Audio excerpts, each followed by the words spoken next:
Okay, hi everybody, welcome on board. I see more people joining in, and well, can't wait for everybody. We have to kick it off. So today we'll talk about 5 things to know when trading the news. I'll do a quick presentation of myself. I'm Yohay Elam. I used to be a retail trader and a computer programmer. I founded Forex Crunch back in 2008, a long time ago. Yeah, with that financial crisis. I've been with FX Trade since 2018. And I focus on fundamental analysis. That's what we'll do today. And I lead FX Rate's premium content. And quickly, before we begin talking about premium content, I'd like to invite those of you who are still not in the are not premium subscribers to join us. You can tap into our 20 years of trading experience, get full access to our trade articles analysis, enjoy instant access to trade notifications and alerts. We talk about Forex, of course, stocks, crypto, and commodities as well. And you have direct access to us. Our traders community on Discord is getting lots of praise from everybody. And we also provide daily trading alerts, signals, strategies, economic data.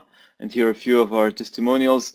It's just what I need to know when I need to know it. Excellent insights, and we inspire people apparently. So if you're still not in there, you're welcome to join in. I'll share a link that you can use right here. Okay, and yeah, and you can take advantage. And this link will offer you access to our special offer that we have today. It's if you subscribe for a full year, you'll get 50% off. So you'll get access to us for a full year, paying just for 6 months. It's just for today offer. So just take advantage of that. You can use the link I've just shared in the chat box. Okay, and I guess some of you are already inside. Some of you are not there yet. So well, we have the special offer, and you can take advantage of it, become premium subscribers, and improve your trading. Okay, so let's focus on the content of this webinar. These are things we also talk about in the premium section. We'll talk about 5 points about trading the news. First, understanding what is priced in, then identifying weak and also strong currencies, combining fundamental and technical analysis for false breaks, and then talk about run down all the important currencies to say which ones have the best and worst fundamental reactions. And of course, the last, most important point about trading the news is the buy the rumor, sell the fact. It happens so many times. We get so many questions about it. Anyway, let's kick it off.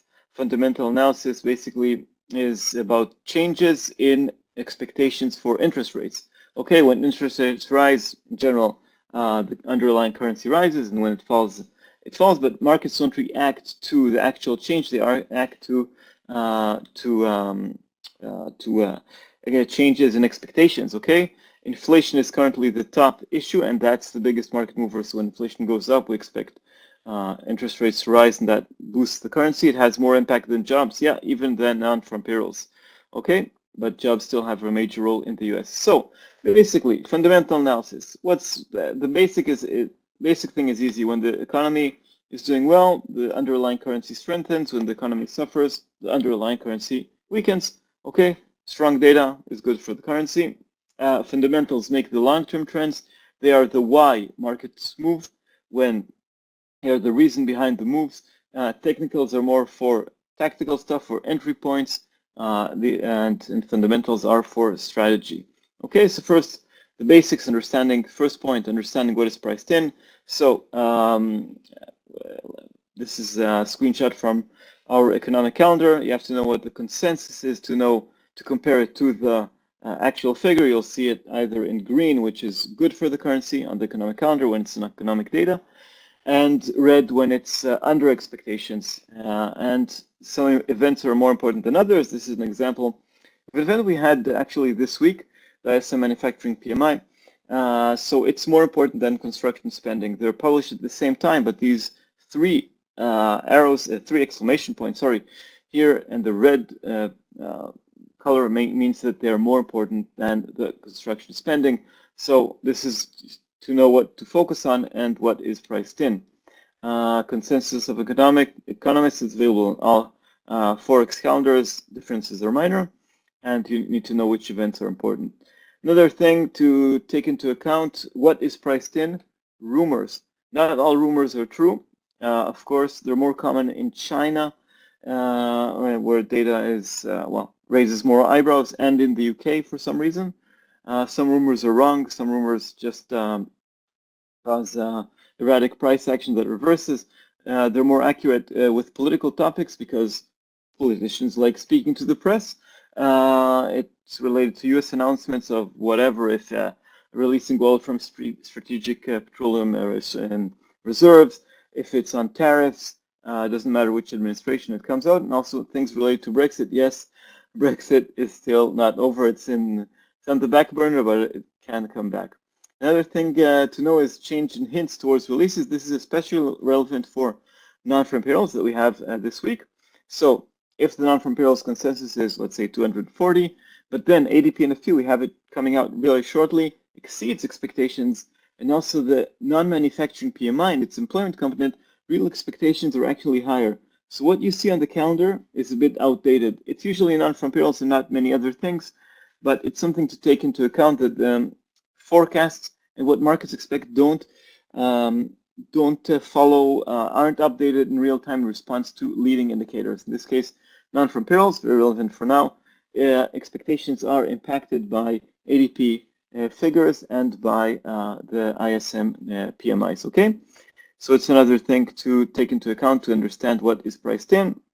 You can also look at price action 1 hour towards the release. It shows rumors or real expectations, and it sometimes can cause our last point, which will be the buy the rumor, sell the fact.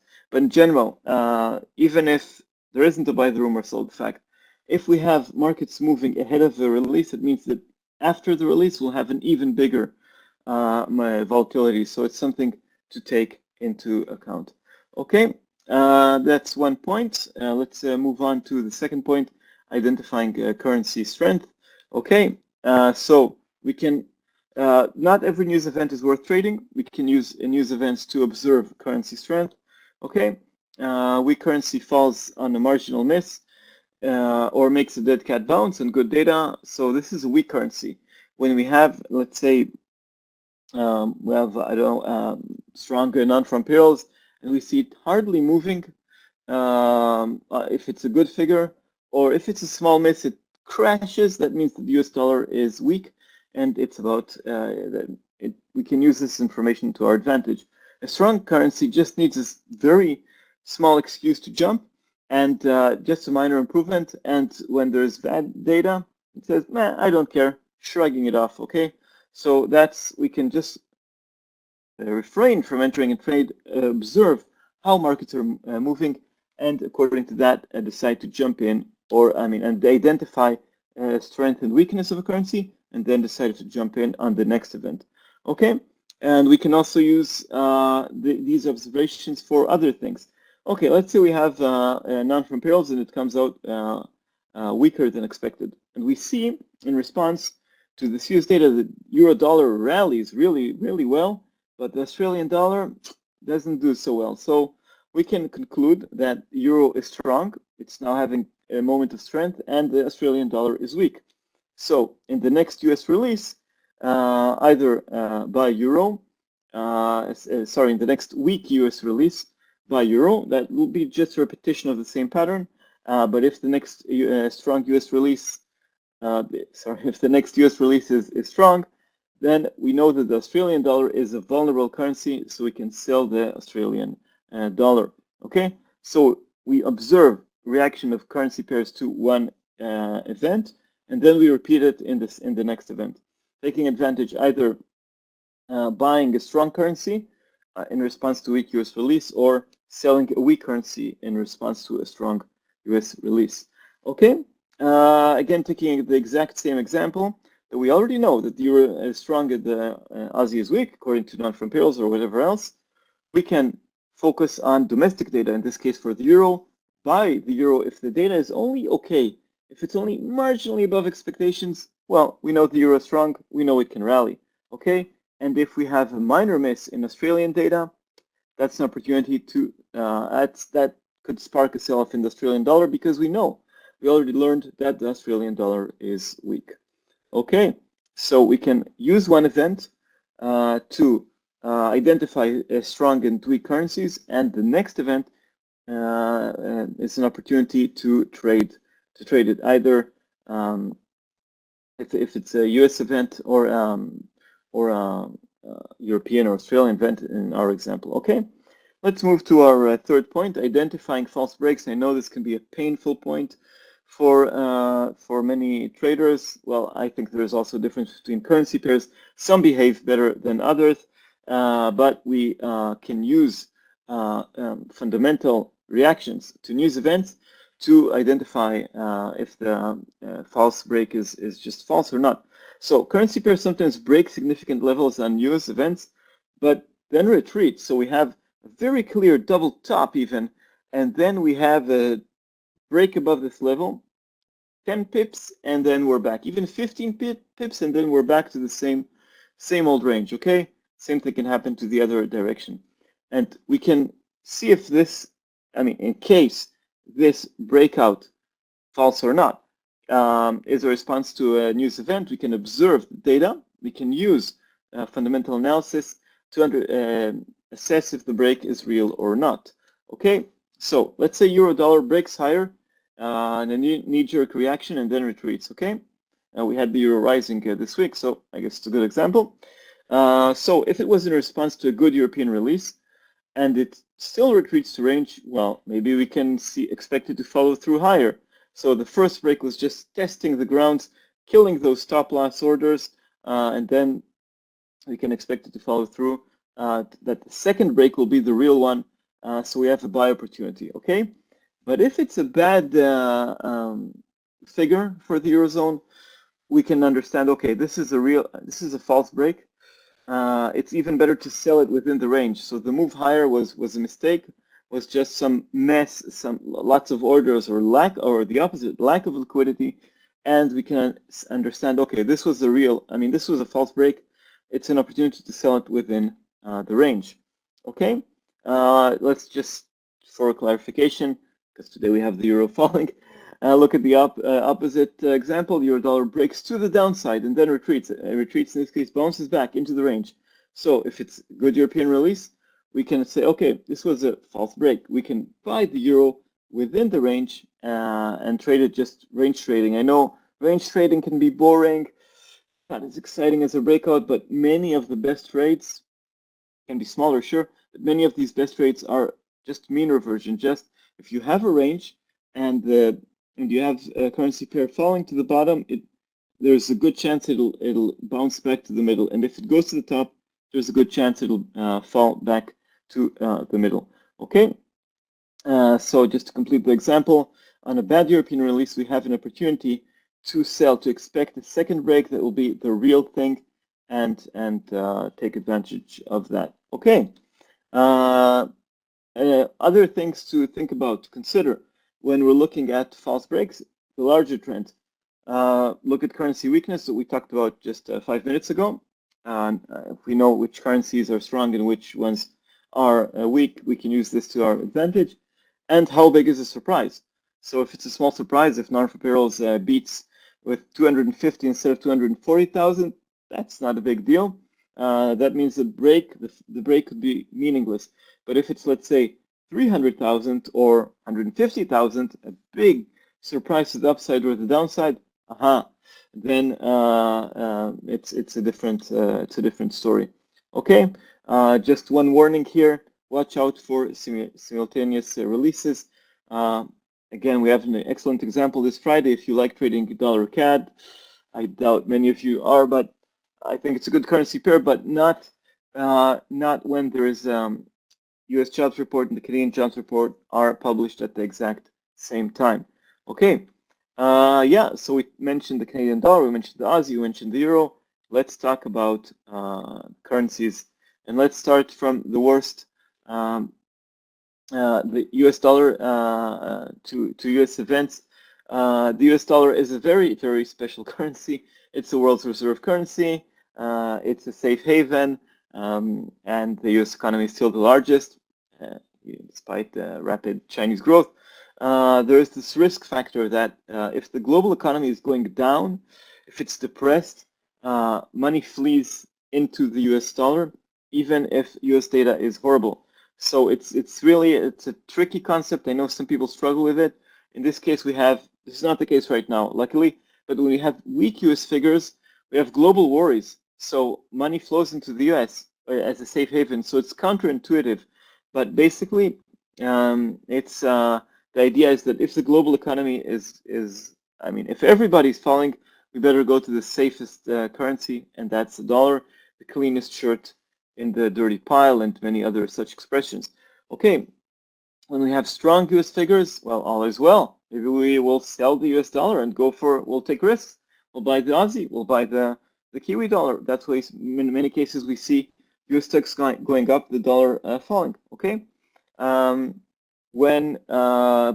what happens is when rates are rising, and that's the case right now, we just had rate hikes from Australia and New Zealand, and beforehand from the US, from Switzerland, from Britain, where then we have a more normal reaction, straightforward, returning to those basics that we talked about at the very beginning.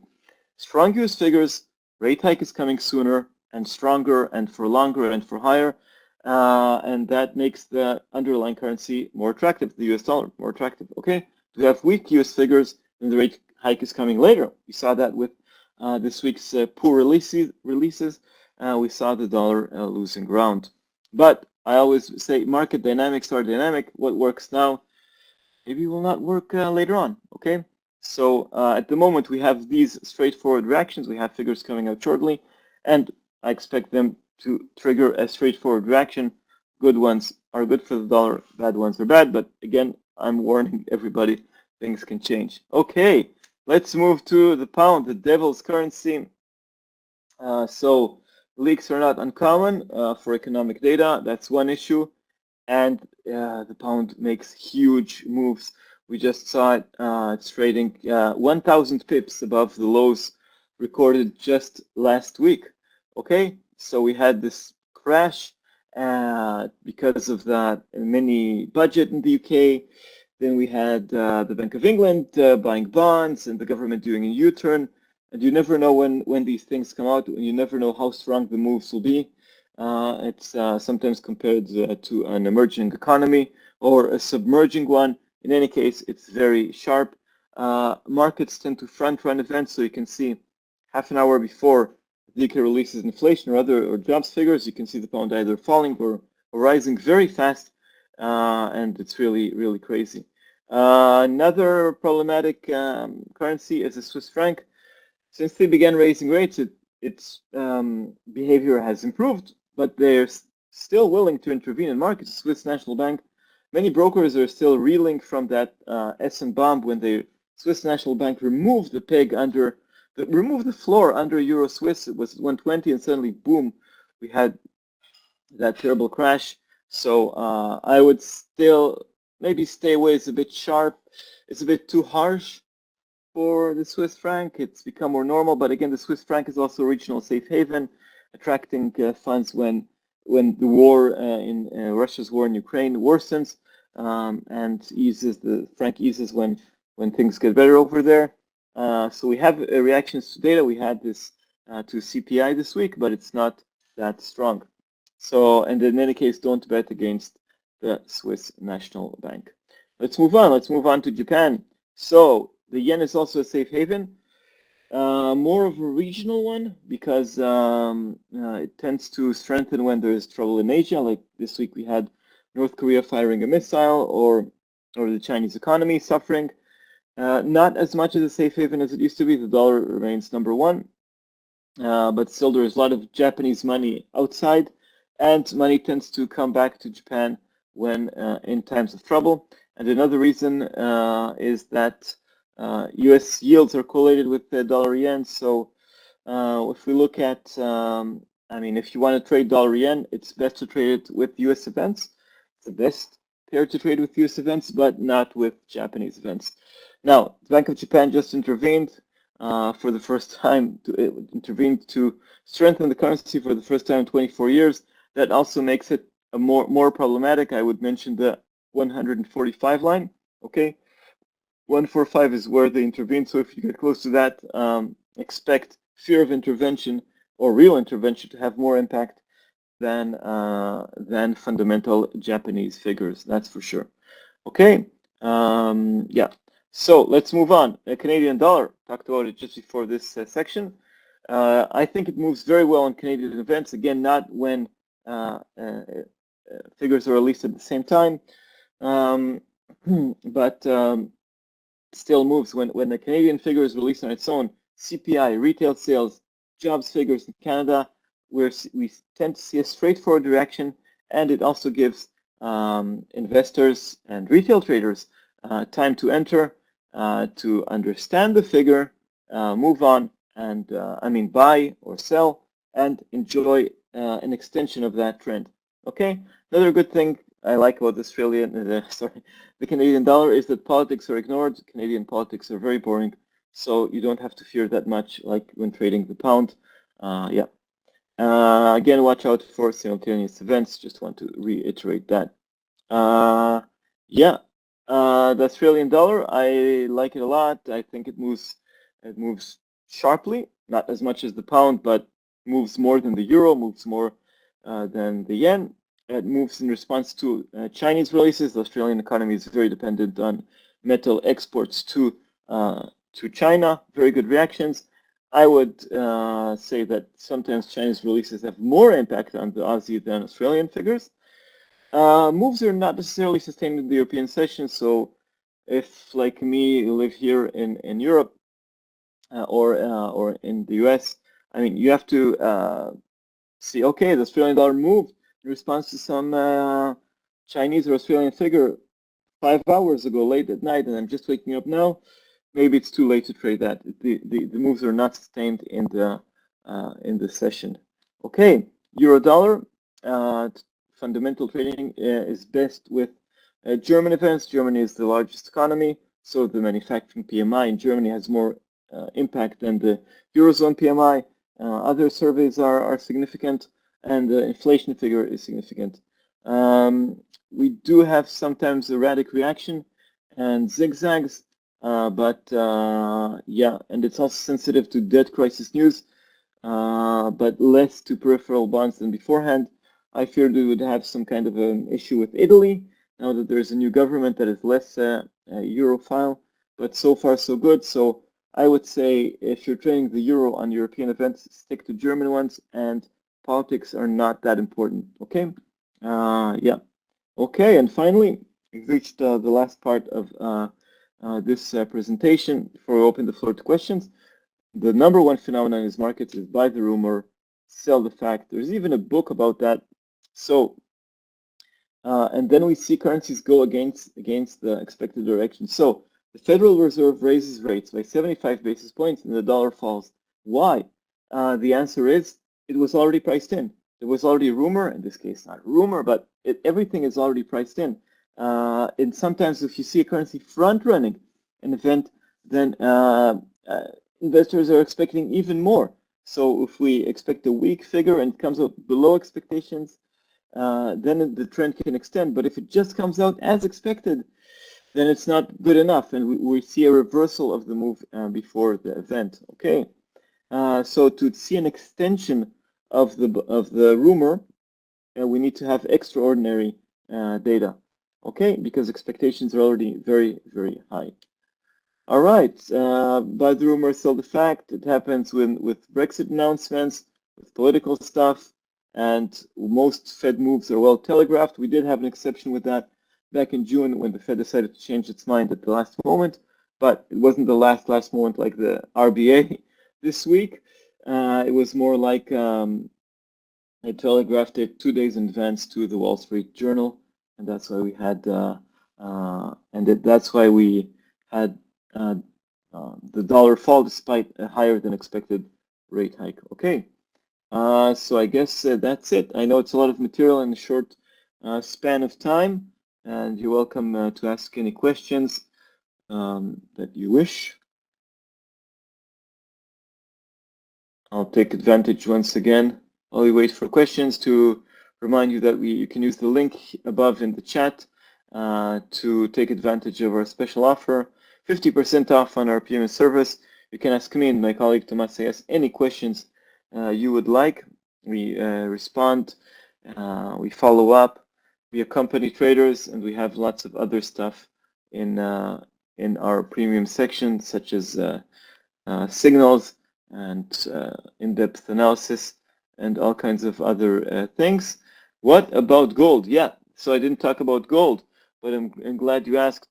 Gold tends to trade against the dollar as an inverse correlation with US 10-year yields. So when expectations for rate hikes for the Federal Reserve to raise rates, when they rise, yields tend to rise. 10-year yields, they rise. Now they're above 360 once again, and this tends to hurt gold. Why?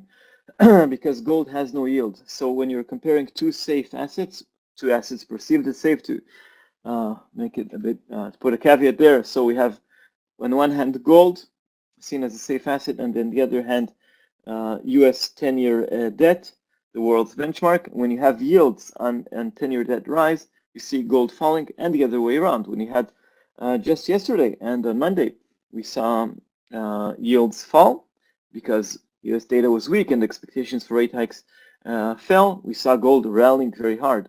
Okay, so that's how fundamental data impacts the price of gold. Basically, strong US data is bad for gold. Weak US data is good for gold. Hope that answers your question. You're welcome to follow up, and everybody else. You can ask additional questions. Yeah. And in the meantime, you can follow me on my Twitter handle. It's just my name on Twitter. You can see if you're not a premium subscriber just yet, just go to fxfree.com and well, you can see the other content that we have there, but you're of course encouraged to use the link above in the chat box. Let me share that once again and take advantage of our offer of, well, basically it's 50% off. It's 6 months for free on an annual subscription, and you can learn a lot and improve your trading. Okay. I'll just mention for those who joined, I saw some people joined a bit later. I'll have a recording of this thing. Yeah, economic data zone is less important than German data. Yes, yes. One reason is that German data is published before Eurozone data. In some cases, like inflation, German inflation, the preliminary inflation figure is published before the Eurozone inflation figure, 1 day before. And when it comes to PMIs, preliminary PMIs, they're released half an hour before. But I would say also that consumer confidence surveys have more impact when they're released in Germany than in the Eurozone, even, well, regardless of the timing. It's not, they're just more, it's just the number one country, number one economy. When it comes to monetary policy, of course, there's just only one central bank. But also in this case, I would argue that comments from German ECB members, such as Schnabel and Nagel, I don't know if I'm pronouncing their names right, but Isabel Schnabel and Joachim Nagel, they have more impact now because rates are rising and they have the upper hand. In some cases, not all cases, than comments from ECB President Christine Lagarde, and, well, maybe, or as important as Lagarde, and more important than other central bankers from France, Spain, Italy, you name it. So yeah.